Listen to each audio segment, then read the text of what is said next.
Hey everyone, happy Boxing Day, or well, we call it Boxing Day in the UK. I think some of you in Australia and Canada have said that you also call it Boxing Day. It's basically the day after Christmas. I hope that if you celebrate, you had a lovely day yesterday. And not only that, even if you don't celebrate, if you have time off over Christmas from work, I hope that you are having a really peaceful and nice time. What I thought I would come and talk to you about today are I want to talk about 2026, right? I want to talk about two recommendations from me that I think if you will put into practice, you could end up having a really successful 2026.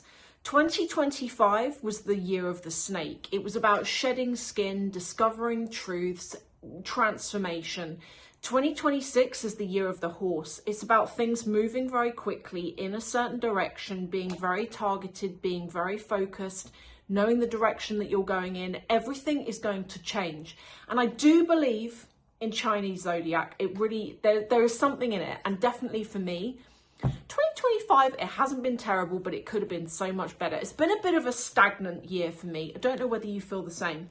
So I'm going to go through these two hacks that for me really work when it comes to turning a bad year around and to going into a new one and making sure it starts off better.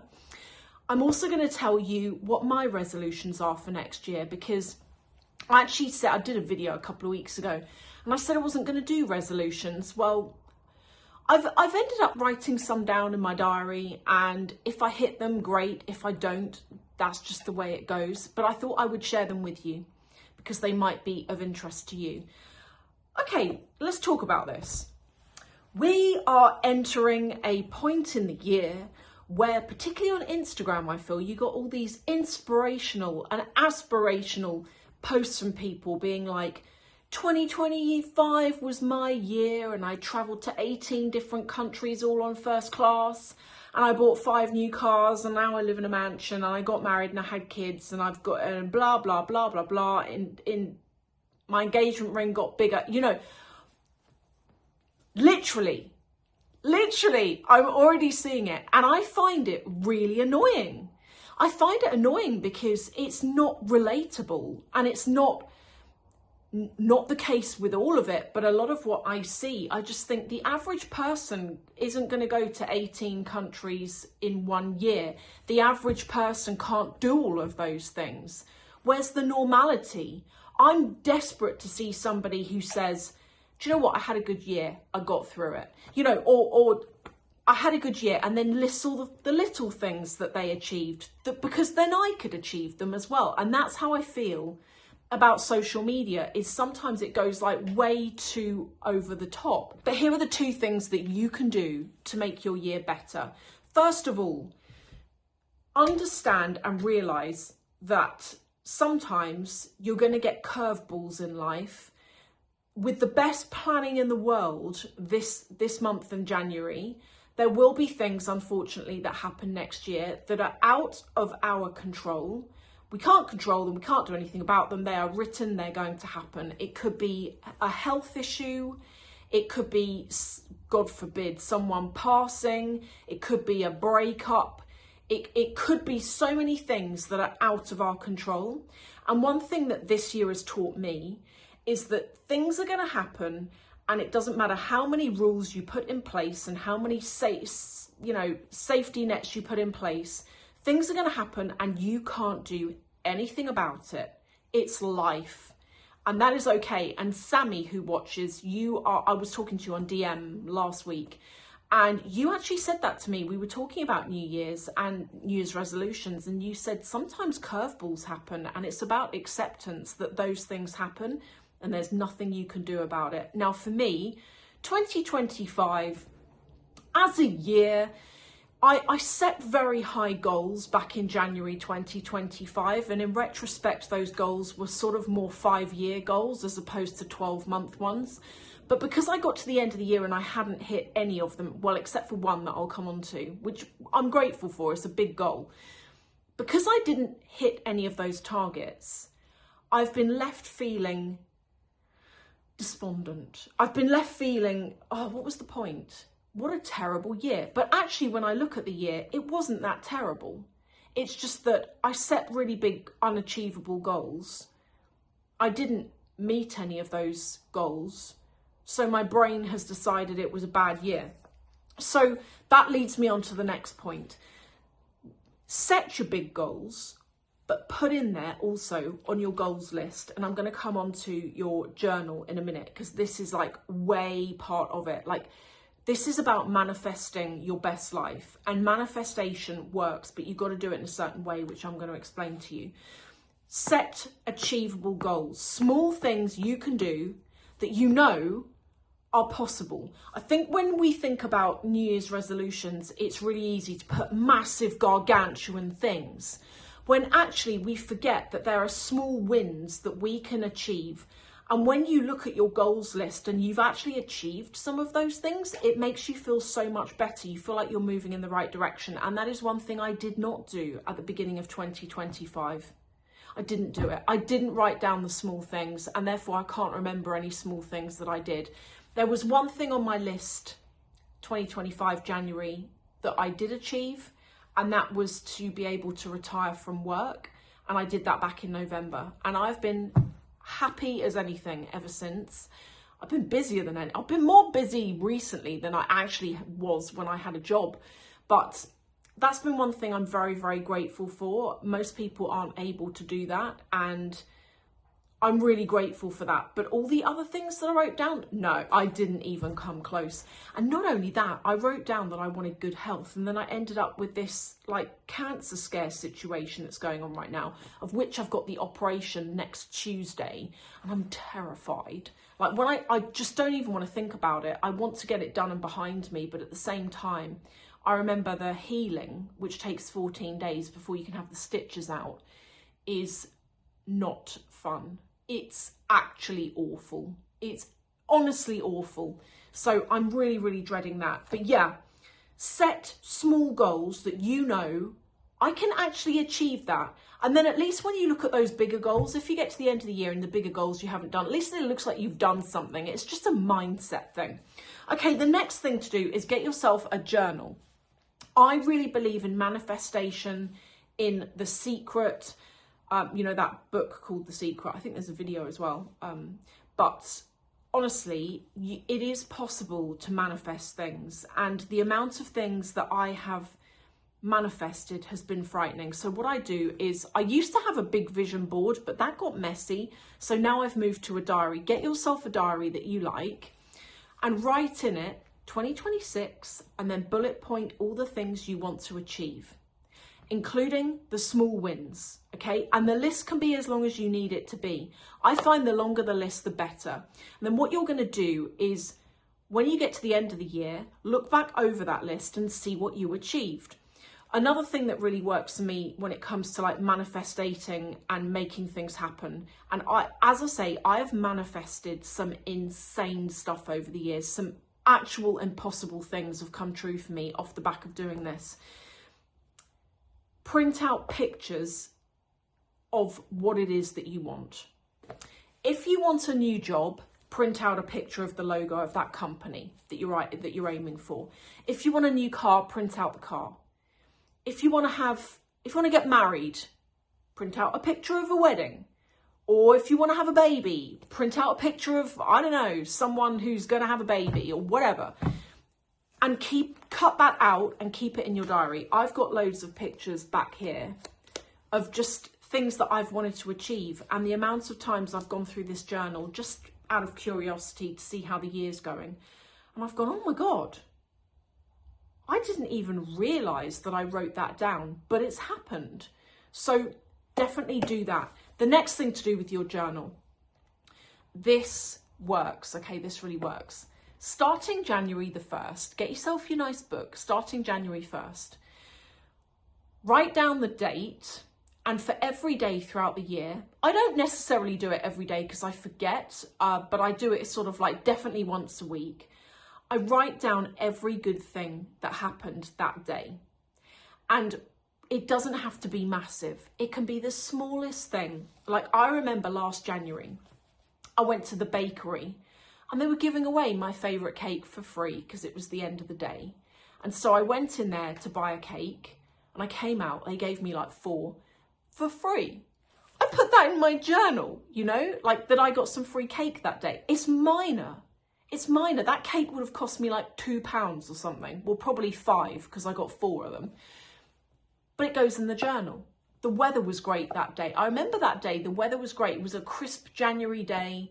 The weather was great. You know, all these things throughout the year you can put in here. If I go out for lunch with my parents, I'll put it in my journal.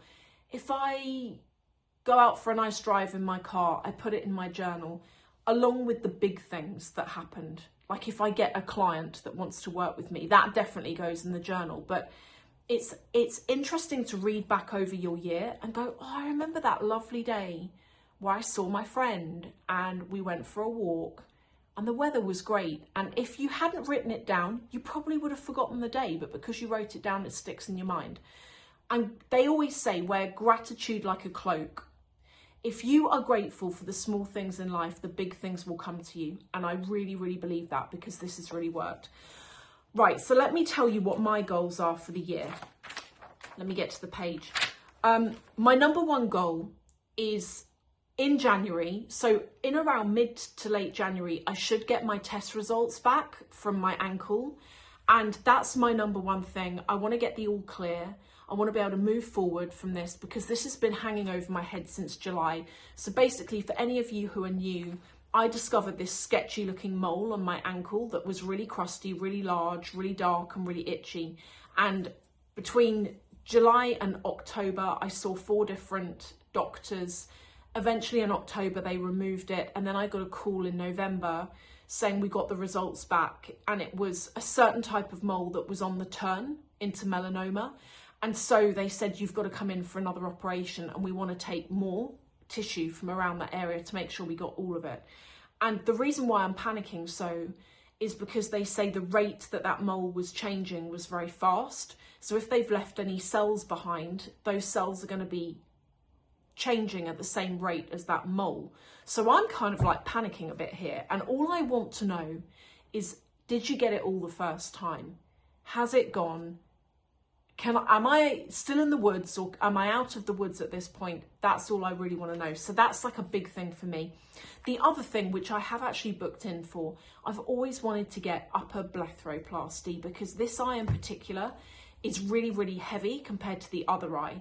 Now, they don't look so bad at the moment because I haven't had Botox since June last year. I'm going to look so leathery on the face by the time I get Botox because Botox makes your skin so smooth.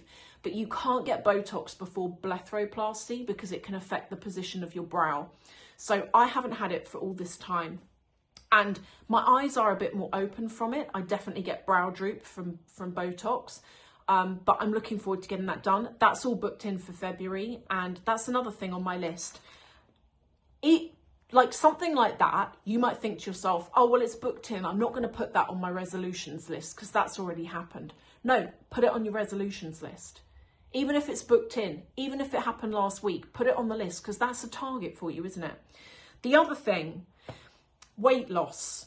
I have gained weight over the last like 5 years and I know why I've gained weight. I eat out a lot with friends, with my husband, with my family, lunches, dinners, brunches. We go out a couple of times a week and it's just our thing. It's just everyone I know enjoys it. And over the years, my work has always been sedentary. So I'm sat at a desk, not moving around. I don't go to the gym as often as I should. Like with me, I can eat what I want, but I have to work out every day. And if I don't work out, then that day you can't eat what you want. Like that's the way my body is. And I haven't been working out and I've gone from 9 stone in 2021 up to 12 stone now. And my clothes don't fit. I've had to buy a couple of pairs of jeans in the next size up. And that is a slippery slope. I'm not getting into that. So I started, it's not even a diet. I started just cutting back on the 30th of November. I did have a relapse yesterday because it was Christmas Day, but I'm feeling better. And I'm back in my size 10s. I'm feeling better, but I've still got a long way to go. And that's going to be another target for me, is diet and fitness. Just pulling things back to where they were, getting things back under control. Right, the next thing is a house. So I'd hoped by this point in the year, I'd hoped that we'd have been in our dream home by now. So we're looking to move. And we've been up and down with whether we leave the UK, do we stay, do we go? If we go, where do we go? You know, and we've been going over this since 2024, 2023. And then this year, 2025, we looked at a couple of houses, but they weren't right for us. These were in the UK. They weren't right for us for various reasons. And then because we were busy with work, we didn't really, we took our eye off the ball, basically. We didn't stop to look at any more. It was just kick the can down the road, like, oh, we'll do it next week, we'll do it next week. Before you know it, the end of the year is here. And because it's Christmas, there's really nothing on the market. Actually, for where we want to move to, there are 2 on the market, but they both need so much work, so they are out of the question for us. But I'm hoping that this time next year, we will be in our forever home. We want to, this is another reason why we've taken so long making our mind up over where we move to, is because I don't know about you, I hate moving. It's just the worst. You don't realise how much junk you own until you try and box it all up. And mentally, I've already started moving. Like in the house now, I'm chucking away so much. I'm going through drawers I haven't opened in years. I've got makeup that's like 15 years old and it's never been used, and it's going to go in the bin because it's way out of date now. And I'm just clearing things out so that when we eventually do move, I'm only taking with me what I need. And that's why I've been doing the wardrobe sales as well, just to clear things out so that I've got less things to take with me. So that's the plan there. And then finally, my other resolution is I'm going to get a new car in 2026. I've decided I fancy a change, and I'm not going to tell you what it is. All I'm going to tell you is it's pale pink. I've already I've used the online to make the configuration of the car. I've sent it to the dealership. I spoke to the dealership. They kind of said, look, you know, the colour you've picked, when I say it's rare, I mean, I think they told me that particular colour has not been ordered for many years. And the reason why it's not been ordered is not because no one likes it, it's because it's a colour that has to be unlocked for you, and they've unlocked it for me. So there's basically a whole colour. You've got the colours that you can always get on the cars, but there's an exclusive colour palette that you have to have permission almost to get unlocked, and it's been unlocked for me. So I can go and pick whatever colour I want, and the options are like huge. But there is this one colour I've always loved, and it's pastel pink, pastel pinky lilac. And that's what I'm going to go for at some point this year. But I want to do it after the house, I think. I just want to get all of that done. And I need to think about selling my car. There's so much to do. But that, I've put it on my list. Because if it's not on the list, it won't happen. If it's on the list, it's going to happen. I'm going to make it happen. So that's what I recommend. Those 2 key points there. Write down a list of your goals, but make sure you include some achievable things. Maybe even things you've just achieved this week. Put it down as a goal that you can tick off, and it already feels like you're moving in the right direction. Also, embrace the fact that curveballs happen. Things might happen this year that we are not most pleased about, and sometimes things are written and there's nothing you can do about it. And it doesn't mean it was a terrible year. It's just that well, it might mean it's a terrible year. It just means that that's the way it went, and that's life. Oh, I was going to say, check back here tomorrow, because I'm going to do a video every day between now and New Year's Day. And I'm going to try and mix it up a bit and do like a bit of fashion, a bit of shopping, a bit of luxury stuff. So come and check back when you can. Thank you for watching. I'll see you in the next video.